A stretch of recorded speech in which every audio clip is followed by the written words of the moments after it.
열린교회 성도 여러분 안녕하세요. 6월 6일 매일 성경 묵상 함께 하겠습니다. 오늘 나눌 말씀은 사무엘상 18장 1절에서 16절의 말씀입니다. 함께 읽겠습니다.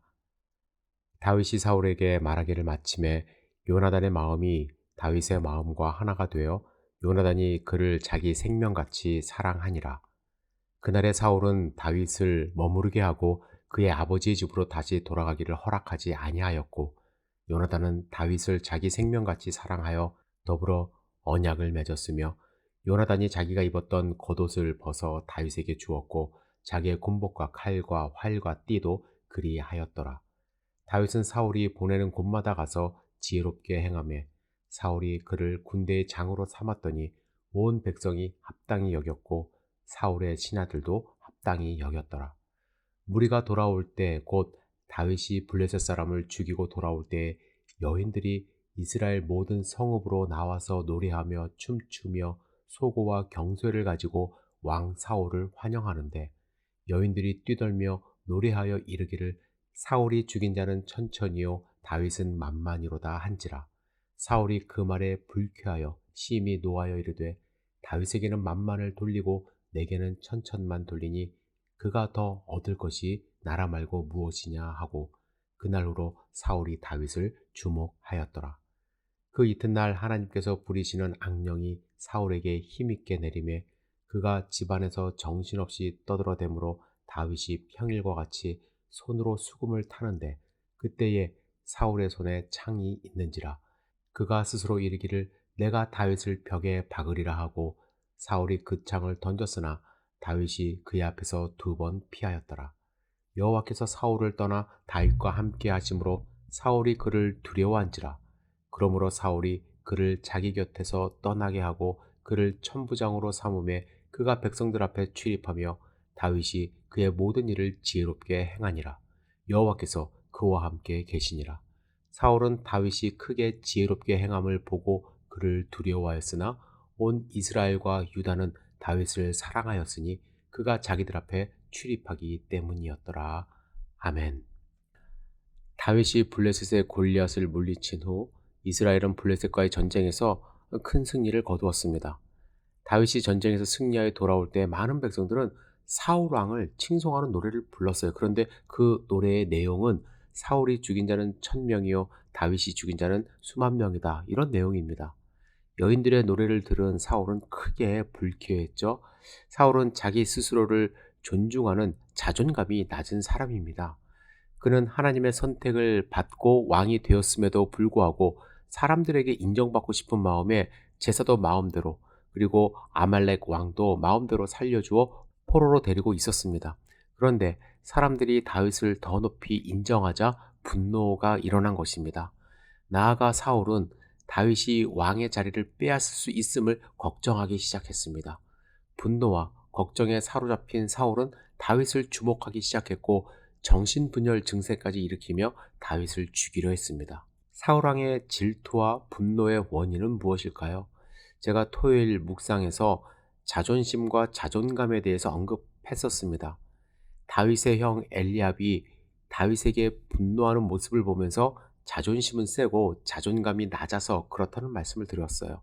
그런데 오늘 본문을 묵상해 보니까 사울이 더 심각한 상황이라는 생각이 듭니다. 사울은 스스로 잘났다고 생각했어요. 하지만 자신을 존중하지는 못했습니다. 이런 사람은 실패를 받아들이지를 못해요.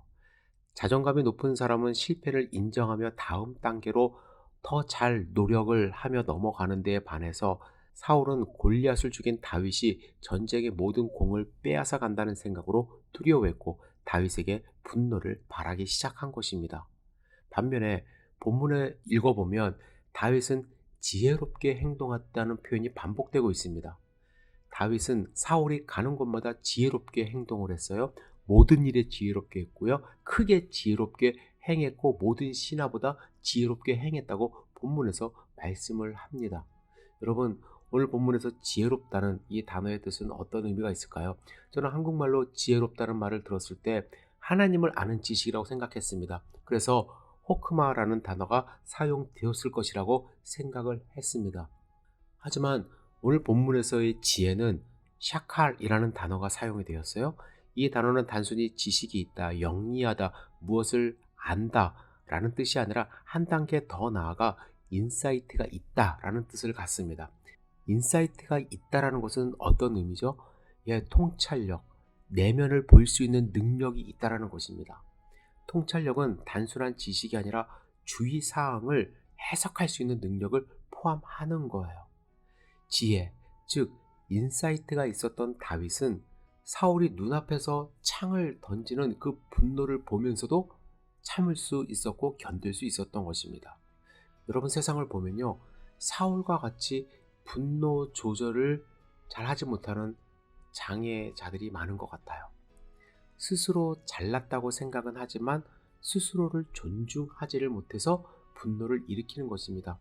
만약에 그들이 내면을 바라볼 수 있는 인사이트가 조금만이라도 있다면 다윗처럼 지혜롭게 처신할 수 있었을 것입니다. 그렇다면 여러분, 다윗은 어린 나이임에도 불구하고 어떻게 이런 통찰력을 갖고 지혜롭게 처신할 수 있었을까요? 저는 그의 삶에 묵상이 있었다고 생각합니다. 시편을 읽어보면, 묵상해보면 다윗은 정말로 묵상하는 사람이었음을 발견할 수 있습니다. 자연을 보면서, 삶의 어려움을 보면서 그냥 지나치는 것이 아니라 다윗은 묵상을 보면서 자기 자신을 통찰하고, 묵상을 보면서 사울의 내면을 통찰했고 하나님의 마음을 생각하는 삶을 살았던 것입니다. 토마스 멀튼은 묵상이란 자리에 앉아 머리를 싸매고 문제를 푸는 것이 아니라 문제가 저절로 풀릴 때까지, 또는 삶이 풀어질 때까지 문제를 자기 안에 품고 사는 것이라고 얘기를 했습니다. 우리는 문제가 생기면 문제를 풀려고 막 애써요. 그래서 문제가 풀리지 않으면 욱 하는 성질을 냅니다. 그런데 다윗은 삶의 문제를 안고 살아갔어요. 그것이 풀릴 때까지, 삶을 통해서 하나님의 문제를 해결해 주실 때까지 그 문제를 안고 하나님께 나아갔습니다. 그의 시를 보면요, 시편 62편 1절에 나의 영혼이 잠잠히 하나님만 바라며 나의 구원이 그에게서 나는도다 고백했고요, 시편 46편 10절에 너희는 가만히 있어 내가 하나님됨을 알지어다 라며 고백을 했습니다. 우리는 잠잠히 묵상하는 훈련이 필요합니다. 세상을 바라보는 인사이트를 얻을 수 있는 지혜가 필요합니다. 사울처럼 즉흥적으로 분을 표출하는 사람이 아니라 하나님의 말씀으로 세상을 바라보고 하나님의 뜻을 발견하는 삶을 살아야 될 줄 믿습니다. 그럴 때 하나님은 우리와 함께 하시고 우리는 행복한, 하나님이 함께 하시는 삶을 살 수가 있는 것입니다. 기도하겠습니다. 전능하신 주님, 오늘 본문의 말씀을 통해서 사울과 다윗을 다시 한번 비교해 봅니다. 사울은 낮은 자존감으로 다윗을 향해 분을 내었지만 다윗은 지혜롭게 행동을 했고 또 그의 삶 가운데 하나님을 드러내는 삶을 살았습니다. 오늘 하루를 온전히 주님께 의지합니다. 주님이 주시는 인사이트, 통찰력을 가지고 살아갈 수 있도록 인도해 주시고 하나님의 말씀을 묵상함으로 지혜로운 삶을 살아갈 수 있도록 축복하여 주시옵소서. 예수님의 이름으로 기도드렸사옵나이다. 아멘.